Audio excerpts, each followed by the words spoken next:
बिस्मिल्लाहिर्रहमानिर्रहीम, अस्सलाम वालेकुम। आज 7 अप्रैल है। इस वक्त हम मौजूद हैं सुप्रीम कोर्ट ऑफ पाकिस्तान में। मेरे साथ सोहेल रशीद साहब मौजूद हैं। 4 से 5 खबरें आपके सामने रखेंगे। ये बहुत अहम खबरें हैं। ये बड़ी डेवलपमेंट हुई है ईद के बाद और गुज़श्ता 24 घंटे में बड़ी डेवलपमेंट हुई है। और जो इमरान खान साहब से जो मुलाकातें हुई हैं उस पर, और इमरान खान साहब को एक ऑफ़र की गई, वो ऑफ़र क्या थी जिसे इमरान खान साहब ने ठुकरा दिया है। और फिर बिलखुसूस जो निश्तर हाल पेशावर में मुराद सईद की कॉल पर एक इकट्ठ हुआ था नौजवानों का, उसमें पैराशूटर के नारे भी लगे। ये किस समत सारा मामला जा रहा है। और बैरिस्टर गौहर जो इस वक्त पाकिस्तान तहरीक इंसाफ के चेयरमैन हैं, आप जो पाकिस्तान तहरीक इंसाफ के जो असल चेयरमैन हैं, जिन्हें बानी पीटीआई भी कहा जाता है, साबिक़ वज़ीर-ए-आज़म पाकिस्तान इमरान खान साहब वो पस्से ज़िंदा हैं, जेल में हैं। लेकिन जो बैरिस्टर गौहर ने आज एक स्टेटमेंट दी है जिसमें वो मकालमे की बात करते हैं और फिर दूसरी तरफ कुछ और भी कहते हैं, उनमें ये तजादात भी है।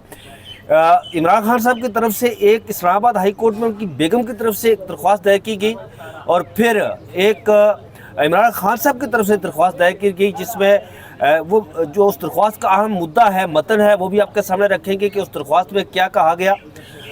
फिर आपके सामने जो आज सुप्रीम कोर्ट ऑफ पाकिस्तान में बुनियादी तौर पर आज पंजाब हुकूमत को आप कह सकते हैं कि सुप्रीम कोर्ट ऑफ पाकिस्तान ने ठेंगा दिखाया है आइन और कानून के मुताबिक। वो क्या ठेंगा दिखाया है? Justice Shahzad Malik Supreme Court of Pakistan में जब आए तो उससे पहले वो लाहौर हाई कोर्ट के चीफ जस्टिस थे, वो फैसला बरकरार रखा गया है। ये तमाम तर जो खबरें हैं इस पर आपके सामने डिस्कशन करेंगे। मेरे साथ सोहेल रशीद साहब मौजूद है। अच्छा नाज़रीन, एक और आम खबर जो इस्लामाबाद हाई कोर्ट में जो इख्तियारात की तकसीम के हवाले से, जो जजेस की इख्तियारात की तकसीम के हवाले से उसमें एक बार फिर तनाज़ा उठ खड़ा हुआ है। वो तनाज़ा क्या है? जस्टिस मोहसिन कियानी और जस्टिस अरबाब, जस्टिस सरदार इजाज़ इसाक खान एक केस की समाअत कर रहे थे। वो आइनी और कानूनी निकात उसमें उठाए गए हैं। कायम जस्टिस सरफराज डोगर, वो उनको सबक पढ़ाया गया है इन दोनों जजेस की तरफ से आइन और कानून का, वो भी आपके सामने रखेंगे कि वो असल मामला क्या है, वो मुद्दा क्या है। सोहेल रशीद साहब, बात शुरू करते हैं हम। आपको ईद मुबारक। खैर मुबारक जी, आपको ईद मुबारक। गुज़श्ता ईद मुबारक। आज तो चले 7-8 दिन हो गए, अभी चल रहा है। हम उसके बाद पहली बार इकट्ठे हुए। सोहेल साहब, बात कहाँ से शुरू करें? उस तनाज़े से जो इस्लामाबाद हाई कोर्ट। सारी बातें छोड़ें, मुझे एक सवाल का जवाब दें। कहते थे कि जनाब बड़े तूफ़ान उठेंगे, ईद के बाद तहरीक उठेगी, तहरीक इंसाफ उठाएगी। तहरीक इंसाफ के अंदर एक लड़ाई में ईद के दिनों में तो ज़्यादा आपको पता है बंदा टच नहीं, लेकिन जब देखा है, टीवी देखा है, कुछ देखा है, ये एक दूसरे के ऊपर जो गन्ने ताने हुए फायरिंग हो रही है। अली मीन गंडापुर अपने साथियों के बारे में अचानक इंकशाफात शुरू कर उनके साथी उनके बारे में बयान पीटीआई से फासले में मौजूद पीटीआई वाले फवाद चौधरी और शरफ मरवत भी इंटरव्यू दे रहे हैं। आजम स्वाति साहब के ऊपर वो एस्टैब्लिशमेंट का पैगाम लेके जा रहे हैं। उधर से जनाब शिबली फराज के ऊपर ये आपस में जो ये चौमुखी लड़ाई शुरू हुई है, ये आपने क्या करवाया ईद में? असल में सोहेल साहब, पता है मामला क्या होता है? वो मामला ये होता है, अगर आप तारीख पढ़े ना तो उसमें ये कहा जाता है ना कि जो मुंतशिरुल ख्याल, वो इंसान हो या लीडरशिप हो, कोई भी हो, वो समरबार उस वक्त तक नहीं होती जब तक उनमें कामिल यकसुई ना हो। ये जो बाहर लोग बैठे हुए हैं ना, अब देखिए जो असल लीडर है वो तो पसे ज़िंदा है, पिछले 22-23 माह से वो जेल में है, अडयाला जेल में।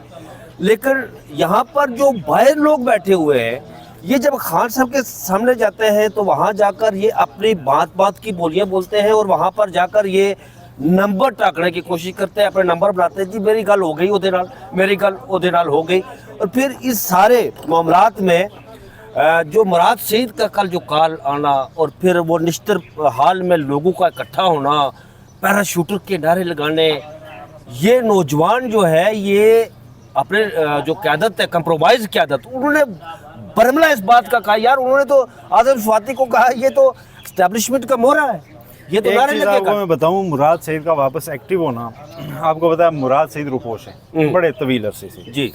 और मुराद सईद आए तो पहले दिन उन्होंने वीडियो पे क्या कहा जी कि अलीमा आपी और ये सब लगाएंगे कैंप, तो उनके साथ आपने जाना है। यानी कहीं ना कहीं इनका राब्ता उधर से हुआ है। इमरान खान ने अंदर आखिर कोई जायज़ा तो लिया है जी, कि इतने हर पीटीआई का बंदा आके मुझे अलग पट्टी पढ़ा रहा है, फलां तेरे खिलाफ ये कर रहा है, फलां ये कर रहा है, फलां ये कर रहा है। तो मेरा ख्याल है इमरान खान ने अपना पार्टी को छोड़ के एक बाएतमाद चैनल अपनी बहनों के जरिए अपने बाएतमाद साथी जो पार्टी के जो रुपोश थे उन तक पहुँचाया कि भाई आपका वापस सामने आने का टाइम हो गया, खामोशी ख़त्म करें और ये पार्टी के मामला हाथ में लें। ये तो बाहर मुझे लगता है कुछ और ही शुरू हो चुका है।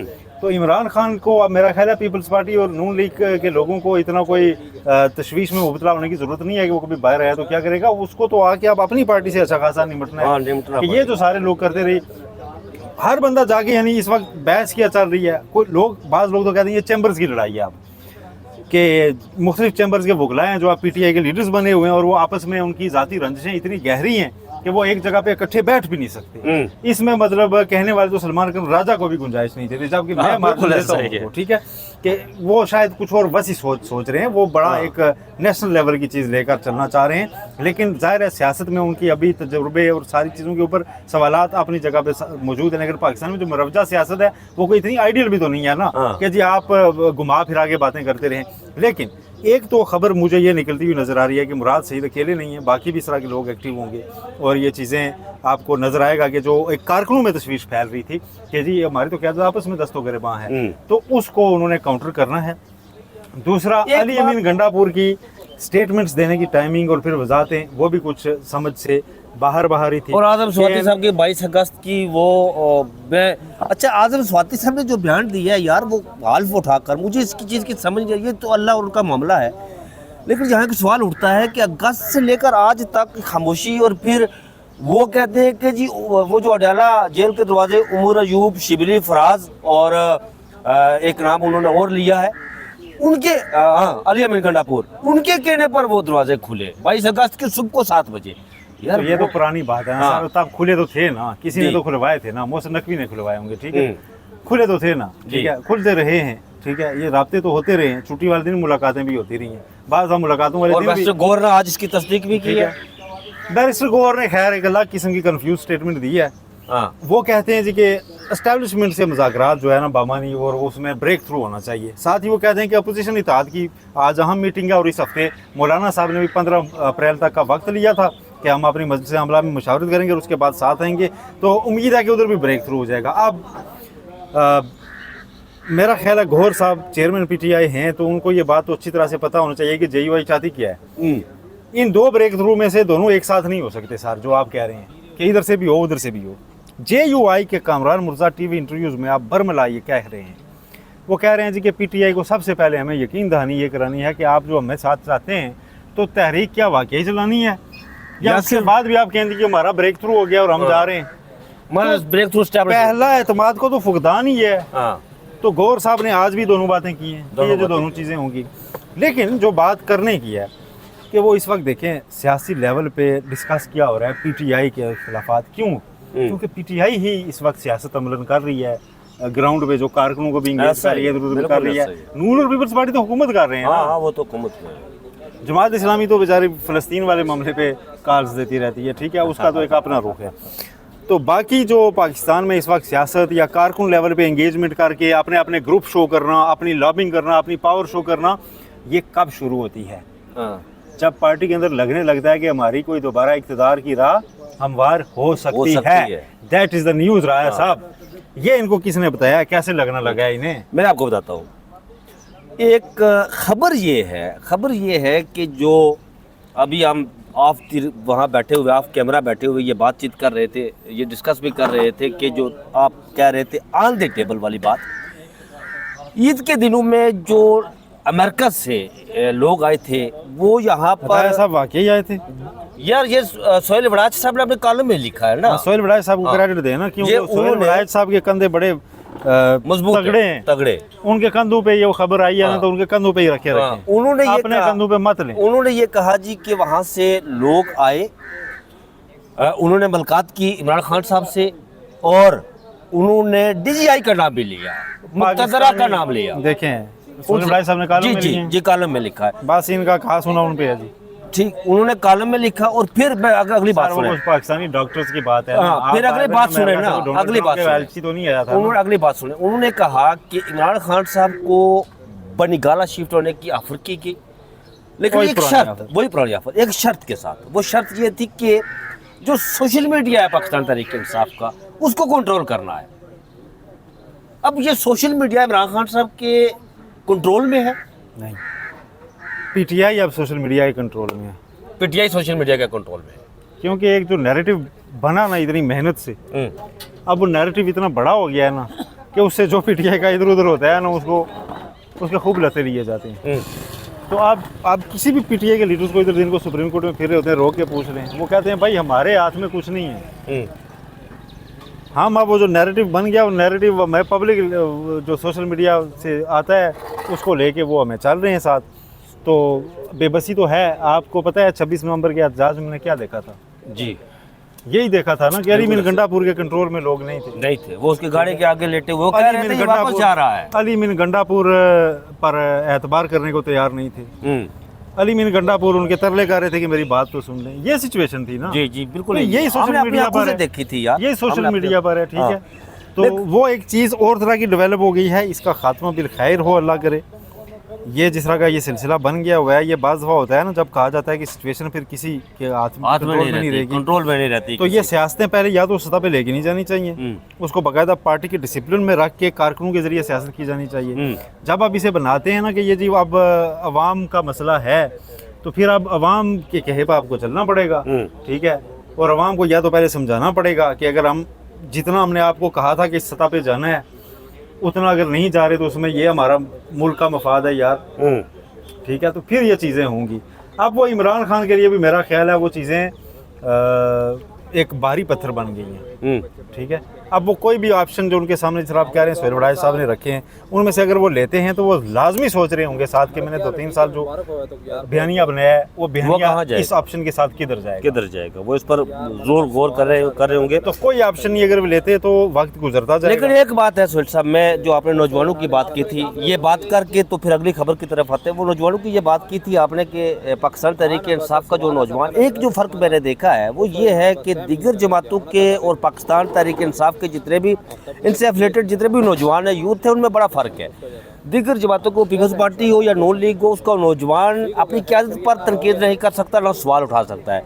लेकिन तहरीक इंसाफ पीटीआई का नौजवान अपनी क़यादत पर तनकीद भी करता है और सवाल भी उठाता है।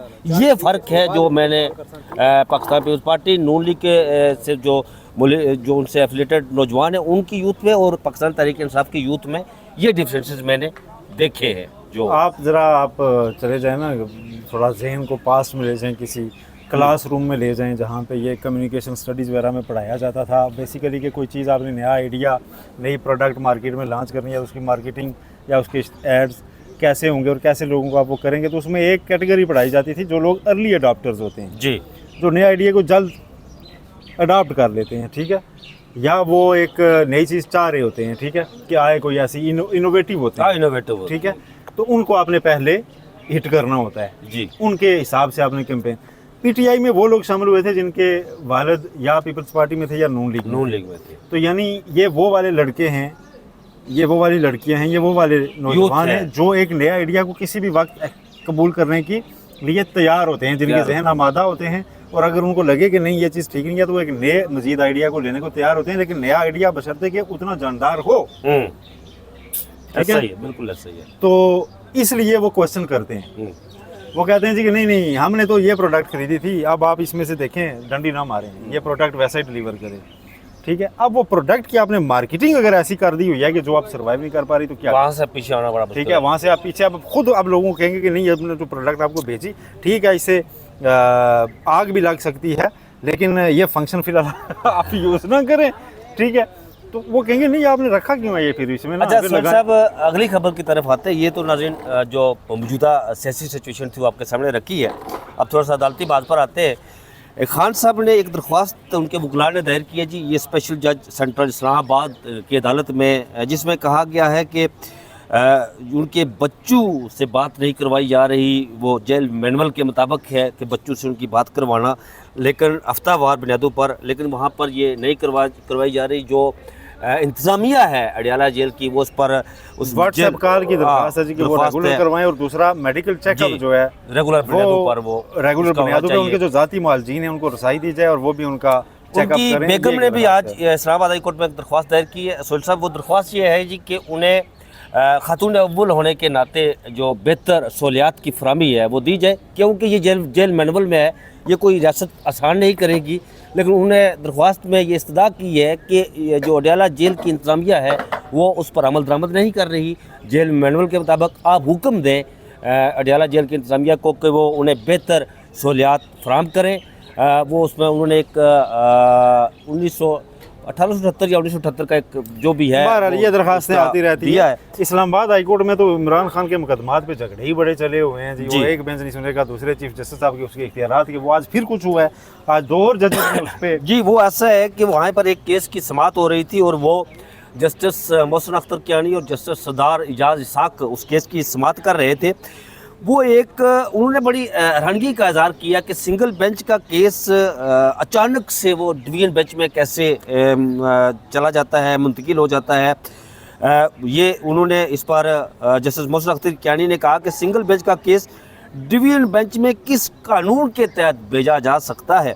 हम सब भी इस बात पर परेशान हैं। अच्छा, ये जो वहाँ पर फ्रीकैन के वकला थे उन्होंने बैक ज़बान ये बात की कि हम भी इस बात पर बड़े परेशान हैं कि ये कैसे हुआ कि सिंगल बेंच का केस फौरी तौर पर डिवीजन बेंच में किस कानून के तहत गया बेसिकली है। ये जस्टिस सरदार इजाज जस्टिस बाबर सत्तार की हिमायत में जी, ये 2 मजीद जो वो उनके सामने एक केस तबादले वाला लगा हुआ था और वो केस उन्हीं के सामने वापस दोबारा भेजा गया, तो उन्होंने इनकार किया था कि मैं इस केस जो को ऑर्डर नहीं लिखा छोड़ूंगा। था उसकी जो ऑर्डर- सपोर्ट की गई है, उसकी 2 सपोर्ट मजीद की गई है, जजेस उसकी की तईद जानिब की गई है। लेकिन अभी तो देखें इस्लामाबाद हाई कोर्ट में अभी चंद दिन बाकी हैं, मुश्किल हो जाएंगे चीफ जस्टिस साहब मुमकिन तौर पर।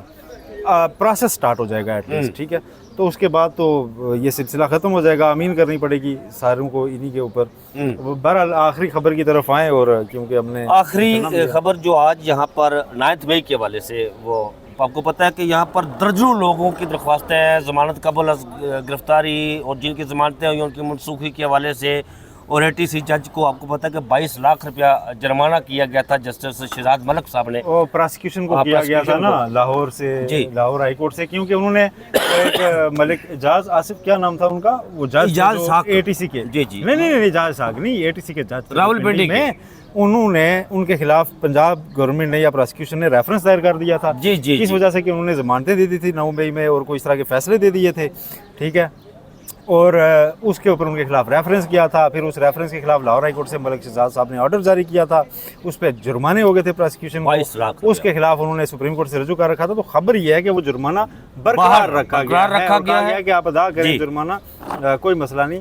और जो पंजाब हुकूमत ने जमानतें खारिज करवाने के हवाले से किए, तो वो दरख्वास्त निपटा दी गई है, वो भी नहीं करवा सकी। और आज चीफ जस्टिस यही आफरीदी ने वो केस कल फैसले बहरहाल कल होने हैं, उसके लिए कल उन्होंने रखा है। तो नाज़रीन, अब तक के लिए यही था जो हमने आपके सामने रखा है। मुझे और सोहेल रशीद साहब को दीजिए इजाज़त। अपना बहुत सा ख्याल रखिएगा। अल्लाह हाफिज़।